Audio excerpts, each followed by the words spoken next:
Na primeira fase aqui hoje das comunicações, nós falamos sobre a questão que ocorreu semana passada ali na Escola Municipal Heber Lousadas e Pinotti, com uma pessoa que tentou entrar na escola armado com arco e flecha, com bomba caseira, com facas e não sei mais o que.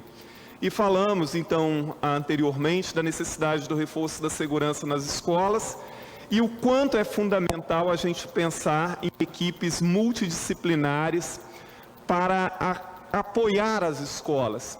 Porque, para além de se notar um volume cada vez maior de alunos com síndromes, com depressão, ansiedade, síndrome do pânico e coisas desse tipo, a saúde mental dos professores também não anda boa. Imagina, doutor Hércules, o senhor que é médico e que sabe muito e que tem uma vasta experiência na medicina, embora não seja do campo especificamente, da psiquiatria e da psicologia. Imagine assim, uma família hoje, e os pais falam isso o tempo inteiro, criar filhos não é fácil. Então, muitas vezes, você ouve um pai, uma mãe, dizendo assim, esses meninos vão acabar me deixando doida ainda. Ah, nossa, tá difícil aguentar as birras desse adolescente e tal. E isso, os pais tendo em casa um filho, 2 filhos, 3 às vezes, quando muito. Agora, imagine no universo da escola, com 400, 500, 700, nós temos escolas no estado que tem 2.000 alunos. Então, imagine 2.000 alunos, ou 1.000 ou 1.500, 500 que for, dentro de uma escola, alunos vindos de famílias diferentes, de realidades diferentes, com problemas diferentes, e a escola tem que lidar com tudo isso, sem apoio nenhum. Muitas vezes, como eu estou dizendo, os pais, as famílias em casa, às vezes, não conseguem dar conta, ou não têm paciência ali com 1, 2 adolescentes, mais rebeldes, e enfim. Imagine numa escola. Tem se tornado cada vez mais comum que professores sejam ameaçados nas escolas. Isso tem se tornado comum, de alunos ameaçarem fisicamente os professores. Agressões verbais tornaram-se comuns em muitas escolas. Porque, como eu já disse numa outra ocasião, umas 2, 3 semanas atrás aqui, nós temos um problema sério dessa questão de famílias muito desestruturadas. Às vezes os filhos ficam em casa o dia inteiro, nem encontram os pais direito. E a forma de criação varia muito. E em muitas famílias, então, muitas vezes, as crianças e os adolescentes não obedecem aos seus próprios pais. Imagine se vão obedecer aos professores nas escolas. Então, a saúde mental dos professores também anda muito mal.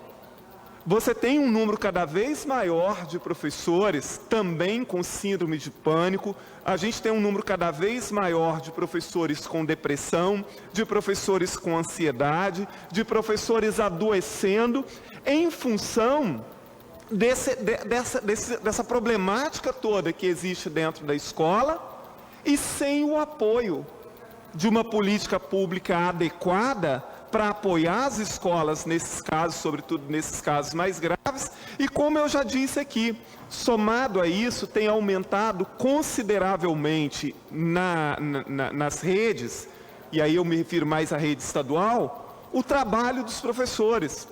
Por isso, nós temos na pauta aí um projeto de nossa autoria para aumentar o tempo de planejamento dos professores. E a pauta permanece travada e vão pedindo prazo e tal, e isso não chega a ser votado aqui no plenário. Então, os problemas enfrentados dentro das escolas são muito mais graves do que a gente imagina. Porque se nós temos um número crescente de alunos que precisam de apoio para a saúde mental, que as escolas não têm condição de oferecer, porque não existe uma política pública para isso, os professores cada vez mais precisam desse apoio também. Isso é fundamental. Nós temos um número crescente de professores adoecendo, tanto na rede estadual quanto nas redes estaduais, nas redes municipais. E o que a gente tem percebido, doutor Hércules, na maioria das vezes, é que os professores estão praticamente sozinhos. Eles estão sozinhos nisso, estão abandonados à própria sorte, porque não existe uma política pública adequada para isso.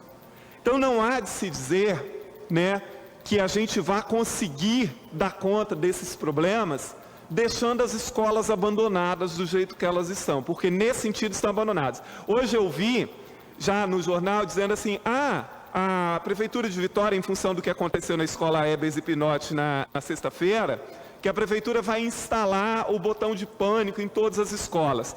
Isso é uma solução paliativa, muito paliativa.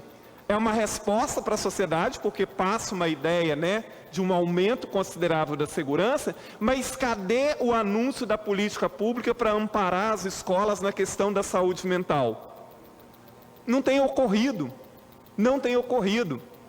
Então, assim, não adianta você imaginar que você vai resolver esses problemas apenas com uma ação pontual, como essa, por exemplo. Eu não estou dizendo que isso não seja importante, eventualmente é. Mas mais do que isso, é fundamental dar o suporte necessário às escolas. E como eu disse na minha fala anterior, aumentar a segurança das escolas com vigilantes para apoiar a segurança das pessoas, professores e alunos. E tem uma coisa curiosa, por exemplo, na rede estadual, que a maior parte dos vigias são vigias patrimoniais, e mesmo assim, doutor Hércules, por causa de turno, tipo assim, o turno de um vigia termina 4 horas, aí, por exemplo, de 4 às 6 não tem vigia, aí só entra um outro às 6 horas. Então, assim, a gente faz um apelo aqui, tanto às redes municipais, quanto à rede estadual de ensino, as escolas estão pedindo socorro, os professores estão pedindo socorro, os alunos estão pedindo socorro. A situação está grave. E esta questão da saúde mental e apoio urgente de uma política de saúde mental para as escolas, tanto para professores quanto para alunos, é fundamental. É para ontem. Muito obrigado, deputado Marco Garcia.